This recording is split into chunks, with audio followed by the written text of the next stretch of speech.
പനിയായി റസൂലിന്റെ ചൂടേറ്റ ഗേഹം മലക്കുൽ മൗത്തിന്റെ വരവ് കണ്ടപ്പോൾ കിടുങ്ങി വേഗം.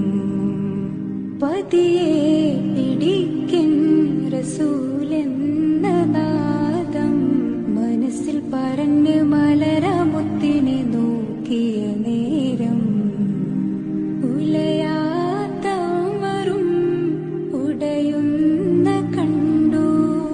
ഉടലായ മകളും മുരുകുന്ന കണ്ടു. മെത്തയും കട്ടിലുമില്ലാത്തൊരു രാജാവിൻ വീടാ മൊത്തത്തിൽ പൊട്ടിയ